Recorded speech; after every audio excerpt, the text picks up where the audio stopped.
Siguiendo con algunas de las cuestiones que ya hemos visto en la primera parte de esta sesión dedicada al texto Cálias de Schiller, creo que debiéramos ahora centrarnos en las matizaciones que nuestro pensador propone entre lo bello, lo completo y lo perfecto. La distinción entre lo perfecto y lo bello es muy clara en Cálias. Un objeto es perfecto, nos dice Schiller, cuando toda la diversidad de sus elementos coincide en la unidad de su concepto, y es bello cuando su perfección aparece como naturaleza. Es precisamente la distinción entre lo bello y lo perfecto lo que a Schiller le va a permitir introducir el concepto de eautonomía, como podemos leer en el siguiente fragmento de la carta del 19 de febrero del año 93. Escribe Schiller: lo perfecto puede poseer autonomía, en la medida en que su forma haya sido determinada puramente por su concepto. Pero autonomía es sólo propio de lo bello, porque únicamente aquí la forma está determinada por su esencia interna. Evidentemente, para comprender esta afirmación resulta casi imprescindible tener en cuenta que para Schiller, en el mundo sensible, sólo lo bello no necesita estar referido a algo, digamos, que está fuera de sí mismo. Es decir, que lo bello no tiene que adecuarse a una finalidad, sino que por el contrario, dice Schiller, se ordena y se obedece a sí mismo, cumpliendo su propia ley. No podemos olvidar que Schiller toma el concepto de autonomía directamente de Kant, concepto que aparecía ya en la segunda introducción a la crítica del juicio. Este concepto de autonomía aparecía aplicado allí a la definición del objeto bello, aunque, sin embargo, no aparecía todavía como principio a priori de la facultad de juicio. Todas estas afirmaciones conducirán a Schiller a la siguiente afirmación: finalidad, orden, proporción, perfección, cualidades en el seno de las cuales se creyó durante tanto tiempo haber encontrado la belleza, no tengan o no tienen absolutamente nada que ver con ella. Aquí evidentemente Schiller está cuestionando radicalmente casi todas las teorías que hemos ido viendo a lo largo de este curso, las teorías de Hutchinson, las teorías de Wolff, las de Baumgarten, las de Sulza y tantísimos otros pensadores. Pues para Schiller la belleza, o más bien el gusto, considera todos los objetos como fines en sí mismos y no tolera en absoluto que uno sirva de medio al otro o que esté sometido a su yugo. Schiller propone otros sencillos ejemplos que pueden también clarificar, pienso en gran medida, sus planteamientos en este punto. Uno de ellos está referido a un objeto de uso cotidiano, que quizá podría ser parecido a esta tetera alemana de finales del 18 que vemos en la imagen. Dice Schiller: un recipiente es bello cuando, sin contradecir a su concepto, se asemeja a un juego libre de la naturaleza. Es decir, que un recipiente, en este caso esta tetera, es bella, o llega a ser bello, este objeto, cuando, sin contradecir a su concepto, es decir, cuando, sin dejar de ser una tetera, se asemeja a un juego libre de la naturaleza. El asa de un recipiente existe, dice Schiller, solo a causa del uso, es decir, a través de un concepto. Pero para que el recipiente sea bello, el asa habrá de surgir tan natural y espontáneamente de él que haga olvidar su determinación. Es decir, para que el objeto sea bello, sin dejar de ser una tetera, los elementos que lo integran, sin embargo, como es por ejemplo el asa, tendrá que estar hecho de tal manera que nos haga de alguna manera olvidar esa determinación, esa función, y que parezca algo que surge de una manera completamente natural. Pues en última instancia, dice Schiller, un objeto es bello cuando su perfección aparece como naturaleza. Otro ejemplo que nos propone Schiller para clarificar sus afirmaciones está referido a su propia vestimenta. Escribe nuestro filósofo: en este mundo estético, incluso el chaquetón que llevo puesto me exige respeto por su libertad y requiere de mí, como un pudoroso servidor, que no haga notar a nadie que me está sirviendo. A cambio, me promete recíprocamente hacer un uso tan modesto de su libertad que la mía no sufra perjuicio por ello. Y si ambos cumplimos nuestra palabra, todo el mundo dirá entonces que voy muy bien vestido. Por el contrario, si el chaquetón me aprieta, ambos, él y yo, perderemos parte de nuestra libertad. Por eso añade, todos los vestidos muy ceñidos o muy amplios carecen por igual de belleza. Un tercer ejemplo que propone está referido a la arquitectura, arte en la cual señala ciertas limitaciones en relación a lo bello a causa de la heteronomía que evidentemente proviene de la necesaria utilidad de un edificio para que éste sea habitable. Veamos qué nos dice Schiller. Decimos que un edificio es perfecto cuando todas sus partes se rigen según el concepto y la finalidad del conjunto, y su forma ha sido determinada puramente por su idea. Decimos, sin embargo, que es bello cuando no necesitamos la ayuda de esa idea para reconocer la forma, cuando parece que ésta surge espontáneamente y sin intención de sí misma, y que todas las partes se delimitan a sí mismas. Sin embargo, precisamente porque lo bello exige total libertad, dice Schiller, un edificio no podrá ser jamás una obra de arte completamente libre, ni alcanzar nunca un ideal de belleza, porque es materialmente imposible en el caso de un edificio que necesita escaleras, puertas, chimeneas, ventanas, pasarse sin la ayuda de un concepto y por lo tanto ocultar su heteronomía. Completamente pura, apostilla Schiller, solo puede serlo, pues, aquella belleza artística cuyo original se encuentre en la naturaleza misma.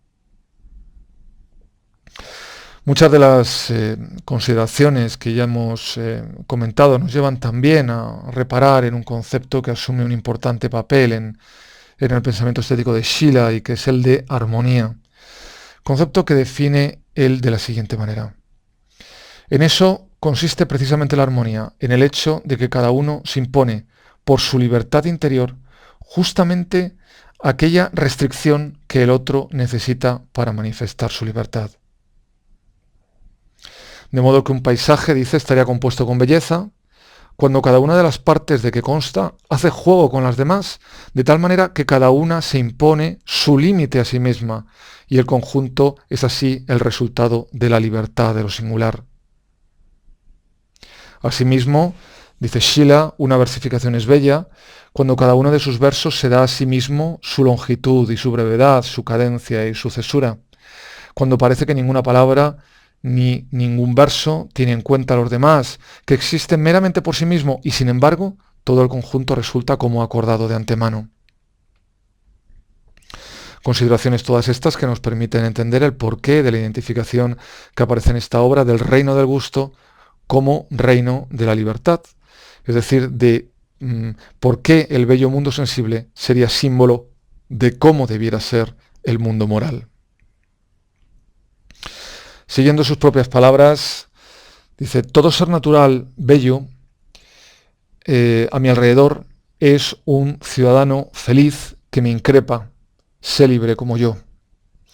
Por ello nos molesta toda huella de la intromisión despótica del hombre en un paisaje natural y libre, toda imposición del maestro de baile en el paso y en las posturas, toda afectación en las costumbres y normas sociales, todo lo torpe en el trato, toda ofensa a la libertad natural en constituciones, costumbres y leyes. Vinculación entre belleza y moralidad y por tanto libertad que vuelve a protagonizar párrafos como este que procedo a leer. Dice Schiller, no deja de llamarnos la atención el hecho de que el buen tono, belleza del trato, pueda desarrollarse a partir de mi concepto de belleza. La primera ley del buen tono es respeta la libertad ajena. La segunda, da tú mismo muestra de libertad. A este respecto, Schiller propone también algunos ejemplos especialmente expresivos y que quizá podríamos evocar con este fragmento de la película Becoming Jane, una película dirigida por Julian Jarrold, sobre la vida de la famosa escritora británica Jane Austen, autora que trabajó precisamente en Inglaterra en los mismos años que Sheila. Pensando quizá Sheila en una danza similar a esta, que vemos reconstruida en la película de Jarrold, escribe Sheila: no conozco otra imagen más adecuada para el ideal del bello trato que una danza inglesa bien ejecutada y compuesta de muchos giros intrincados. Un espectador observa desde la galería innumerables movimientos que se cruzan de la manera más llamativa, que cambian su dirección viva y traviesamente y que, sin embargo, nunca tropiezan uno con el otro. Todo está ordenado de tal manera que el uno ha dejado ya el sitio libre cuando llega el siguiente. Todo se acopla de modo tan hábil y tan falto de artificio a la vez, que cada uno parece guiarse tan solo por su propio entendimiento y, sin embargo, nunca se cruza en el camino del otro. Es el símbolo más apropiado de la afirmación de la libertad propia y del respeto por la de los demás. Pero hay algunos aspectos que en la relación entre belleza y arte no van a quedar claramente expuestos hasta el anexo que Sheila escribió en la carta a Coena del 28 de febrero de 1793, y en la que Sheila distinguirá dos clases de belleza. La primera será la que él denomina belleza de la elección o del contenido, y que debemos entender como imitación de la belleza natural. En este caso nos dice lo importante sería aquello que el artista representa. Sheila señala aquí la importancia de que el artista elija correctamente un objeto bello para representarlo. Una consideración que podríamos decir caracteriza en gran medida la llamada estética del contenido, es decir, el contenido de la representación, y que vemos también presente, por ejemplo, en Goethe. Una propuesta que haría, pues, de la belleza natural la materia o contenido de la belleza del arte. Por otro lado estaría la segunda clase de belleza, la belleza de la representación o de la forma, y que debemos entender como imitación de la naturaleza. Una belleza mucho más importante que la primera, y sin la cual, apostilla Sheila, no hay artistas. Un tipo de belleza esta que sería exclusivamente propia del arte. En este tipo de belleza, belleza de la forma o de la belleza artística, lo único relevante sería cómo representa el artista el objeto. En resumen, la primera forma de belleza, repito, sería una representación libre de la belleza, mientras que esta segunda sería una representación libre de la verdad. Pero para Sheila es la unión de ambas clases de belleza la que hace al gran artista, es decir, que la belleza ideal sería una bella representación de un objeto bello. Una sentencia que sin duda está referida a aquella afirmación que Kant hacía en la Crítica del Juicio de que la belleza natural es un objeto bello y que la belleza artística es una representación bella de un objeto. Afirmación, pues, que Sheila matizaría afirmando que la belleza ideal es una bella representación de un objeto bello.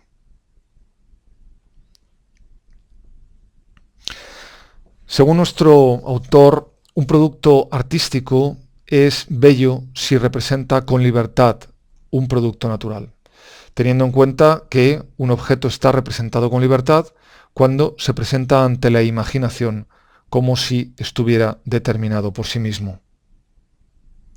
Para Sheila, en una obra de arte, solo debemos encontrar la naturaleza de lo imitado. Y esto es lo que significaría, de hecho, la expresión presentarse ante la imaginación como determinado por sí mismo.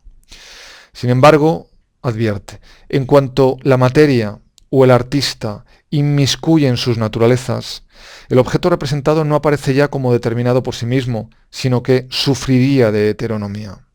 Es decir, que la naturaleza de lo representado no debe verse en ningún caso violentada nunca, ni por el artista, ni por la materia que emplea.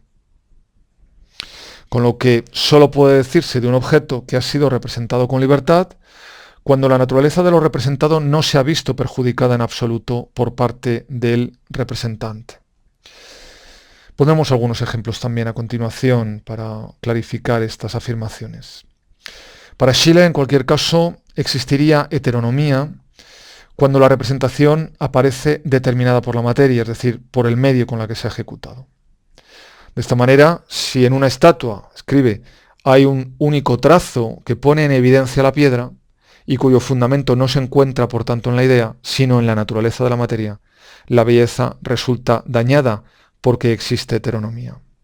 Si por el contrario, en una escultura, la naturaleza del mármol, duro y quebradizo, desaparece por completo en la naturaleza flexible y blanda de la carne, de tal modo que ni el sentimiento ni la vista adviertan ese proceso, estaríamos evidentemente ante una obra lograda, ante una obra bella. De igual forma, si en un dibujo es visible, dice Schiele, el gusto particular o la naturaleza del artista, resultaría entonces amanerado. Es decir, que si la particularidad del objeto a representar sufre a causa de la particularidad espiritual del artista, tenemos que decir que la representación, en opinión de Schiele, es amanerada.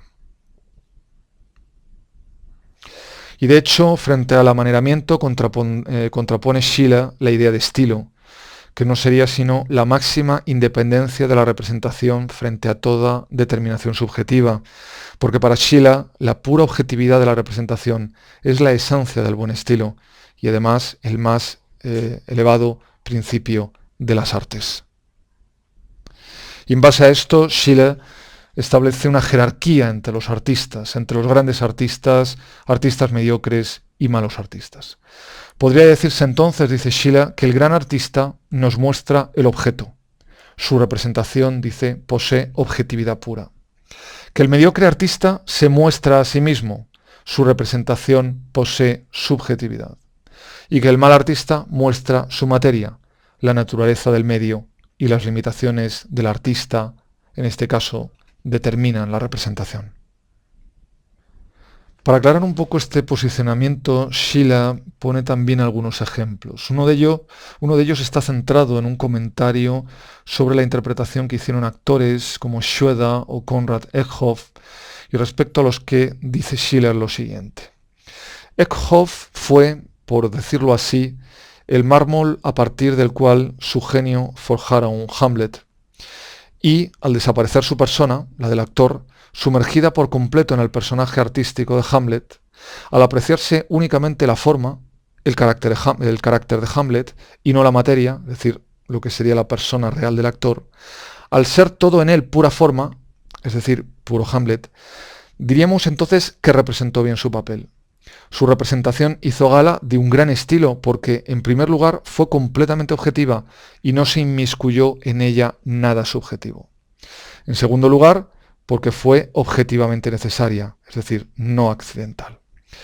No deja de ser, desde luego, curioso, en cualquier caso, que Schiele pudo no haber, de hecho, presenciado nunca una obra protagonizada por Eckhoff o Schroeder, dado que, de hecho, Eckhoff había muerto en 1778 y que a Schroeder no llegará a conocerlo hasta 1793, con lo que deducimos que estas opiniones podrían, de hecho, basarse más bien en críticas teatrales que pudieron llegar a sus manos y no tanto en la experiencia del propio Schiele en el teatro. Pero en cualquier caso creo que son ejemplos, bueno, es un ejemplo creo que muy clarificador de este posicionamiento. Pero frente al éxito y el buen hacer de los actores Eckhoff o Schroeder, como hemos visto en el anterior párrafo, Schiele criticará duramente la interpretación que hizo la actriz Sophie Albrecht de Ofelia, afirmando lo siguiente. Cuando Madame Albrecht representó el papel de Ofelia, si bien no apreciamos la naturaleza de la materia, es decir, la persona de la actriz, tampoco pudimos apreciar, sin embargo, la naturaleza pura del objeto a representar, es decir, el personaje de Ofelia, sino, dice Schiele, una idea arbitraria de la actriz. Se había fabricado un principio subjetivo, una máxima para representar así el dolor, la locura, la nobleza, sin preocuparse de si esa representación era o no objetiva.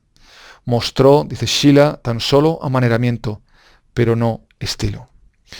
Como ya he indicado anteriormente, Para Schiller resulta imperdonable que la representación ponga de manifiesto a la naturaleza de la materia, ya sea en una escultura el trazo o la propia presencia del mármol, ¿no? La propia presencia de la materia, o en el caso de una representación teatral, la subjetividad del propio actor.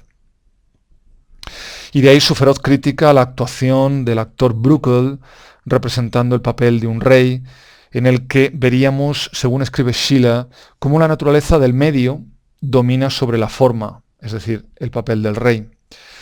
Pues en cada movimiento se entrevé repulsiva e imperfectamente al actor, es decir, la materia. Notamos inmediatamente el efecto vulgar que produce la falta de recursos, ya que al artista le falta inteligencia para dar forma a la materia, es decir, el cuerpo del actor, conforme a una idea. La representación resulta entonces penosa porque pone de manifiesto al mismo tiempo la naturaleza de la materia y las limitaciones subjetivas del artista. De igual manera, añade, y ya con esta cita vamos a cerrar esta presentación, comenta Schiller: en las artes gráficas y figurativas se deja ver con facilidad cuánto sufre la naturaleza del objeto a representar, cuando la naturaleza del medio no ha sido dominada por completo. Y como digo, y si os parece, dejemos ya aquí el comentario de la obra Callias para pasar ya en las siguientes sesiones a abordar lo planteado por Schiller en otra de sus obras más conocidas e importantes, Cartas sobre la educación estética del hombre, y sobre la que nos centraremos en las dos próximas sesiones.